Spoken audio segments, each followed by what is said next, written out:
So recently I posted a video about coding boot camps, and specifically how a lot of them are getting in trouble and being exposed in this job market because of their lack of quality programming. And some of them are even being sued for being outright scams. Now, in response to this video, I had quite a few people reach out to me and say, well, a coding boot camp is for me. I want to enroll in one.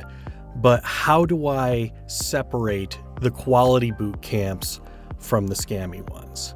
So as a former bootcamp founder and operator, I know a lot about the internals of these camps, what makes good ones from bad ones, what makes for good learner experiences, quality placement experiences, and some of the tricks that these camps play that are downright scammy or deceptive.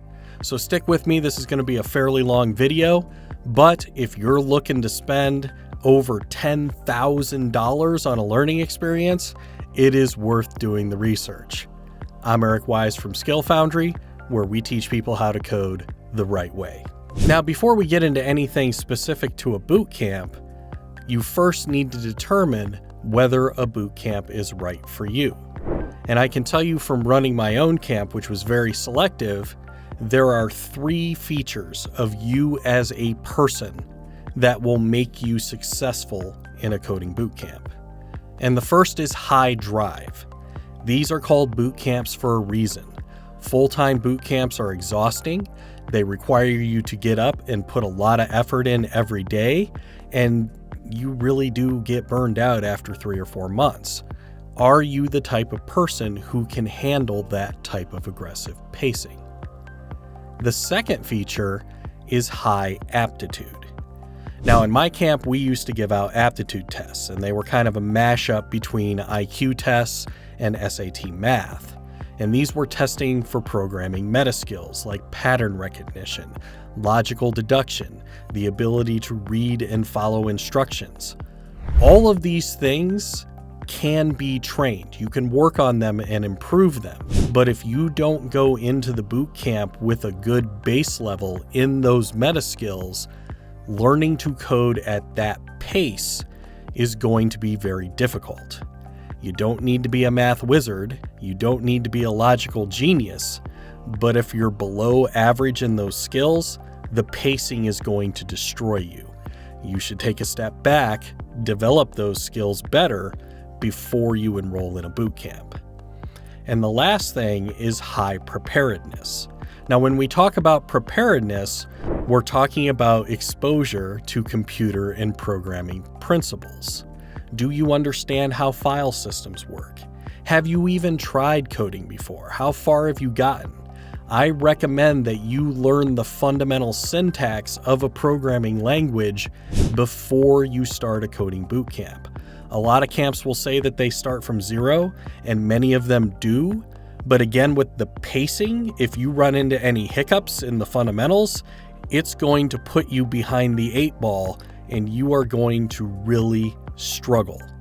I recommend that everybody, before they drop that big money to go to a coding boot camp, invest just a couple $100s in taking a quality online course to get the fundamentals down. Now, this is the only time in the video I'm going to promote my own site, Skill Foundry, but over there, the C# 100 and 200 series, if you complete those before you attend a coding boot camp, you will be better prepared ahead of the game, and it will be a much less stressful experience. And now that we've talked about you, let's talk about what you're going to learn. Now, naturally, you are going to want to do research on the job market in the region where you want to be employed. Tech skills tend to cluster in regions, and you don't want to end up attending a boot camp and learning a language or stack that is not common where you're trying to find a job. And a big part of that is getting a detailed syllabus from the boot camp of what you're going to learn. Now, a lot of camps don't just post this on their website, which is very annoying. They make you give them your contact information in exchange for getting the syllabus. That's just something you're going to have to deal with. But once you get that syllabus, you need to take those keywords, take those topics, take those frameworks, and go out to the job search boards and go out to LinkedIn and do some real research to see if what they're teaching you is relevant and common in your job market. And if the syllabus they give you does not go into detail, ask them to give you the detail and wait for them to give it to you. Because if they won't give you the detail, how can you possibly justify paying 5 figures for a learning experience that you can't research its effectiveness and relevance to the job market when the goal of most boot campers is to get a job? Now, the other thing a syllabus can do for you is give you a better idea of how deep the boot camp goes into some topics. There are some boot camps out there that kind of scattershot or shotgun approach to learning to code. And I see them teaching like Java for 3 weeks, and then C# for another 3 weeks, and then Python for another 3 weeks. Well, the problem is in that time frame, you're not going to go deep enough with any of those languages typically to get an employer excited about employing you. Most successful software developers specialize in a couple things and go really deep in them, and then they have basic familiarity with a bunch of other topics. So you're better off having something that's really focused in 1, maybe 2 languages at most in the time frame that most boot camps run. Now, next, let's talk about the instructor. Because let's be honest, one of the big reasons you're taking a coding boot camp is because you want to be taught by a competent professional. You deserve to know who is going to be teaching your class before you sign the dotted line. You should be able to get their credentials. They should be able to give you a resume or a LinkedIn profile of the person who is going to be teaching the class. And if they can't do that, then they're probably hiring random contractors out of the market, and you don't know how good those people are going to be. And that is a huge red flag. You should also be sure to ask if their instructors are contract workers or employees. Now, there's nothing against contract instructors. I have friends in the industry who are contract instructors. They're great people. But what you want to know if they are contractors or employees is how they evaluate and train those instructors. Because if you're coming from the field as a software developer and stepping into a classroom, chances are you have never managed a classroom before. You have never had to deal with students and answer their questions and approach things with empathy and provide a quality learning experience. So you deserve to know, how does the boot camp develop its talent?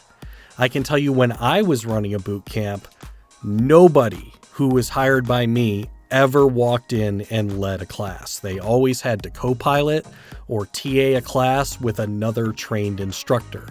And this ensured that they had time to internalize and learn the ropes and improve and get feedback before I put them in charge of the destinies of a bunch of students. So you deserve to know these things, and it's really important because in a lot of boot camps, the instructor is going to make or break your experience. Now, continuing with instruction, you want to know what the day-to-day looks like in the classroom, because there's a lot of different styles of teaching and a lot of different styles of content delivery. Is the instructor lecturing? Are they going through code-alongs and guided practices? Or are they directing you to content and you're going through the content either by yourself or in a group? How much interaction do you have one-on-one? How do you get help? Do they have TAs? Do they have a help desk? How much feedback should you expect to get?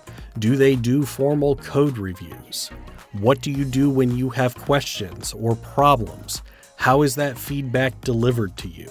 All of these things are things that are important because the classroom experience is something that's going to greatly impact your satisfaction and your ability to learn. And if they're just proctoring some online content and not really paying attention to you, I've seen a lot of people complain about being stuck in their own groups and not getting help. and you're paying 5 figures. You deserve to have access to competent support. I would argue that that is really what you're paying for in a coding bootcamp, is access to competent support.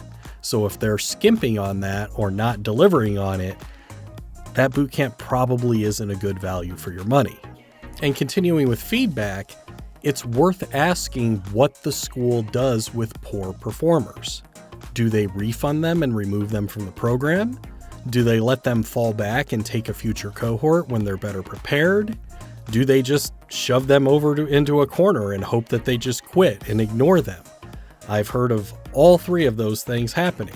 But if you're spending good money enrolling in a program, you deserve to know what happens if you don't perform. You also need to know what kind of refund policies are in place. If you get into the program and after a week you decide that it's not for you for whatever reason, what does it look like for you to get out, and what are your financial obligations? And I can tell you, when I ran my boot camp, we had a prorated refund. So the longer you stayed in, the more you paid. And if you got halfway through, you paid 100%. But just about anybody could drop in the first week and get almost all of their money back. That's another sign of a good quality program, that they understand that people are going to drop out and they don't punish them for it. Now, next, let's talk about student selection. We already talked about whether you feel that you're able to attend a boot camp, but what about the boot camp feeling like you are a good fit for them? Now, boot camps tend to fall into 2 buckets on this. Some of them, if you have a pulse and a checkbook, you can enroll in the course. Other ones are more selective. They'll have aptitude tests or pre-work or interviews that you have to go through to get into the program. Now, the thing you have to ask, if they are selective, is for statistics about how many people they accept. Because some boot camps have a selection process that is just designed to make you feel good and get you to enroll in the program. They're not actually weeding out a large percentage of their clients.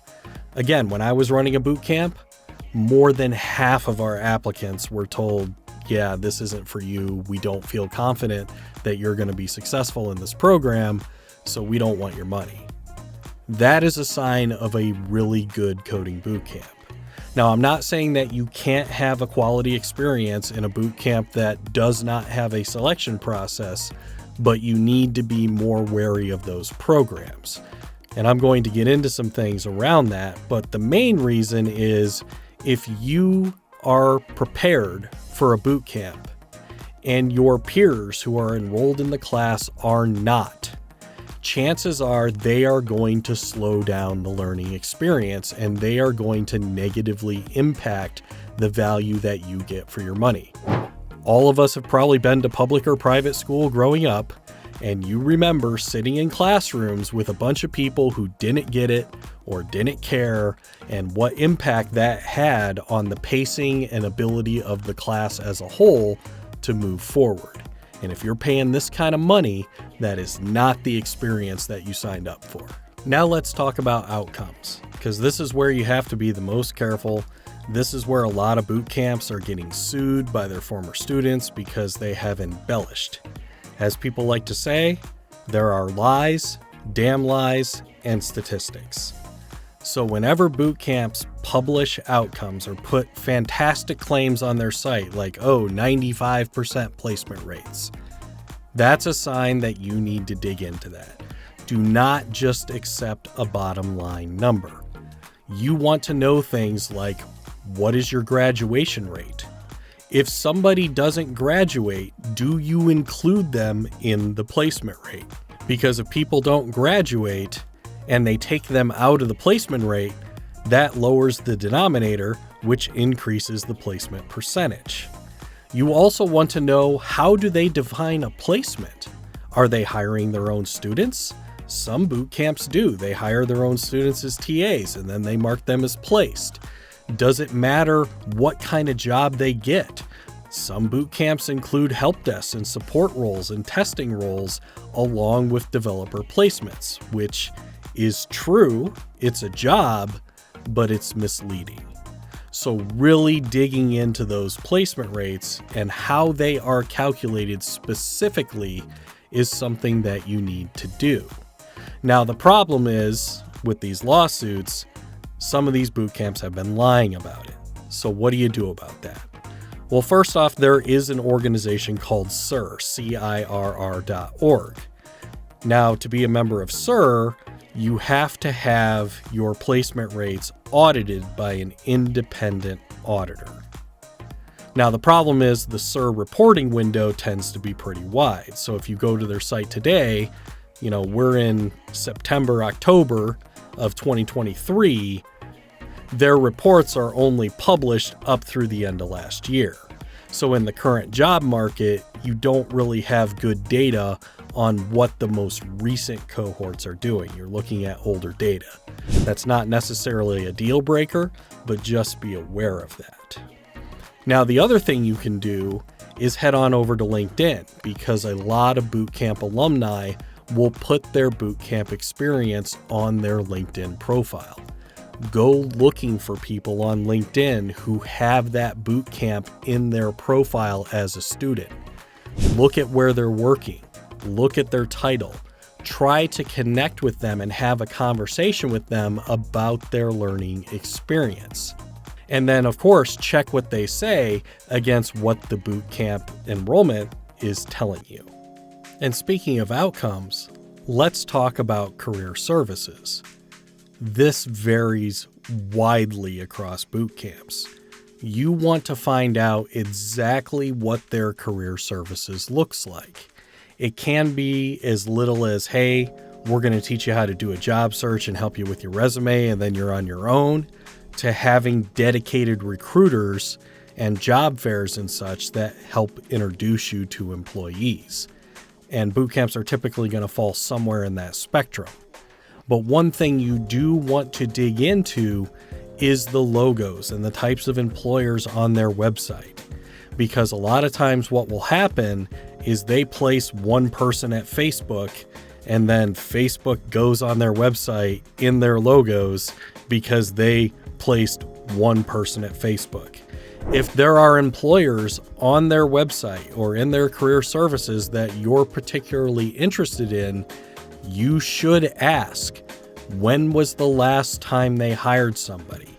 How many students have they hired in the past? Have they hired students out of multiple cohorts? You want to find out whether that employer is a regular consumer of their talent, or if they're a one and done, or they come along rarely, because that's going to make a big difference. I've seen some boot camps that have, a dozen, 2 dozen, 3 dozen different employers, but more than half of their students go to 1 or 2.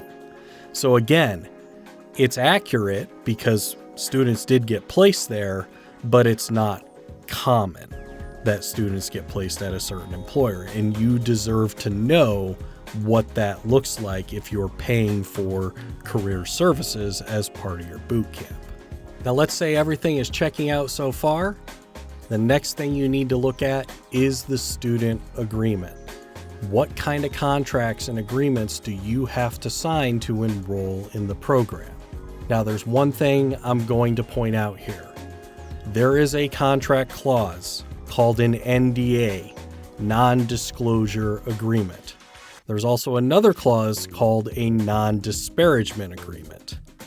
The first clause means that you're not going to talk about specifics of your bootcamp program. That means you're not leaving negative reviews or reviews of any kind outside of what they control. Non-disparagement means that you can't talk negatively about the bootcamp program. Both of these contract terms are huge red flags. Any legitimate business should accept that people are going to leave good reviews and some people are going to leave bad reviews. You cannot make everybody happy. Even in my former program with a greater than 90% placement rate, I still had some negative reviews from time to time, and that is just a fact of doing business. Any bootcamp that feels so strongly about the negativity that students will have in their program, that they preemptively make you sign a legal agreement that you're not going to talk about them in the public forum, that is a huge red flag. You should run, not walk, you should run away from any boot camp that requires you to sign such a thing. Now, sometimes that won't happen in the initial documentation. What will happen is you'll get into the boot camp, you'll have a bad experience, they don't have a good refund program, so they've got your money. And then you want out and they say, okay, tell you what, we'll give you a refund even though our policy says we don't have to, but only if you sign this NDA or non-disparagement agreement. That is a trap. That is filthy. Any bootcamp that does this, I hope that if this happens to you, that you turn down the money and you tell people what happened, because that's the only way these schools are going to get found out and get punished. And it does eventually come back and bite them in the butt. This is what's happening to Lambda and Bloom School right now. When the students start talking and they start comparing experiences, that's when the legal guns start to come out. So a lot of the less reputable camps will try to use contracts and the threat of not helping you find a job and things like that to make sure that you don't talk smack about them when they deliver a subpar experience. And this is another reason why going out and doing your research and connecting with people on LinkedIn and social media that have attended these programs and asking them very pointed questions about their experience and student-to-teacher ratios, and asking them if they were successful. Well, how many people weren't successful in your cohort? What did that look like? How were they treated? These are all things you can do to reduce the risk of getting scammed. And that wraps things up. I know that was a lot, and you're going to have to ask a lot of questions, and you're going to have to put yourself forward, which can be tough for some people, to challenge somebody who's trying to sell you something. It's an uncomfortable place. But again, if you're looking to spend 5 figures on a coding boot camp, and you have all these hopes and dreams for getting into a great software development field, it is worth the time, effort, and potential social discomfort to ask these questions and find out this information.